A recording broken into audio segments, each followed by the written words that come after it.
ప్రధాన కూడల నుంచి మారుమూల ప్రాంతాల వరకు అభివృద్ధి పునాదులు వేస్తున్నామని గుంటూరు తూర్పు MLA assembly minorities committee chairman Nazeer అన్నారు. నగరంలోని శారదా కాలనీ, శ్రీనగర్ ప్రాంతాల్లో 27.50 లక్షలతో సీసీ రోడ్లు, డ్రైనేజ్ నిర్మాణానికి ఎమ్మెల్యే శంకుస్థాపన చేశారు.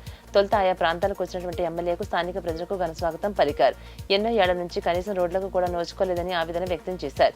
ఈ సందర్భంగా ఎమ్మెల్యే నజీర్ మాట్లాడుతూ గుంటూరు తూర్పు నియోజకవర్గాన్ని గత 5 ఏళ్ల కాలంలో అభివృద్ధి చేయకుండా 20 ఏళ్లు వెనక్కి తీసుకెళ్లారని విమర్శించారు. ఏ ప్రాంతానికి వెళ్లినా గత ప్రభుత్వం నిర్లక్ష్యమే కనిపిస్తోందని మండిపడ్డారు. శివారు ప్రాంతాల వైపు గత పాలకులు కన్నెత్తి కూడా చూడలేదని అన్నారు. నమస్కారం. ఈరోజు గుంటూరు నగర అభివృద్ధిలో భాగంగా గత 18 నెలల నుంచి స్థానికంగా ఉన్నటువంటి అనేక ప్రాంతాల్లో, ముఖ్యంగా పేదలు, బడుగు బలహీన వర్గాలు, రెక్కాడితే డొక్కాడనటువంటి కుటుంబాలు ఉండేటువంటి ప్రాంతాల్లో మౌలిక వసతులు అభివృద్ధి చేయాలనేటువంటి ఆలోచనతో పెద్ద ఎత్తున రోడ్స్ కానీ, అలాగే డ్రైన్స్ కానీ, అక్కడ ఉన్నటువంటి అవసరాలను గుర్తించి వాటిని పూర్తి చేసుకుంటూ వస్తూ ఉన్నాం.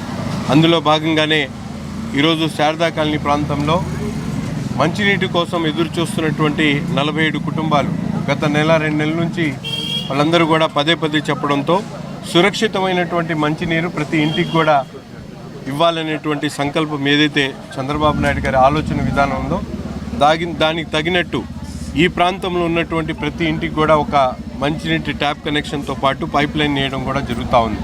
అంతేకాకుండా శ్రీనగర్లో కానీ, అలాగే ఒకటో లైన్ అడ్డు రోడ్డు కానీ అనేక కార్యక్రమాలు ఈరోజు దాదాపు 67 లక్షల రూపాయలతో అభివృద్ధి కార్యక్రమాలకు శంకుస్థాపన చేసుకోవడం జరుగుతూ ఉంది. అంతేకాకుండా రాష్ట్రంలో మనందరం కూడా చూస్తూ ఉన్నాం, ఒక పక్కన సంక్షేమ కార్యక్రమాలతో పాటు అభివృద్ధి కార్యక్రమాలతో పాటు ఈరోజు రాష్ట్రంలో కేవలం ప్రభుత్వం తరపున అభివృద్ధి కాకుండా ముఖ్యంగా పెట్టుబడుల ప్రవాహం కోసం అనేక రకాలుగా మొన్న జరిగినటువంటి సిఐఏ సదస్సు ఏదైతే ఉందో దాని ద్వారా ఈరోజు రాష్ట్రంలో ఒక 2047 స్వర్ణాంధ్ర స్థాపన కోసం ఒక తొలిమెట్టుగా మేమందరం కూడా భావించవచ్చు.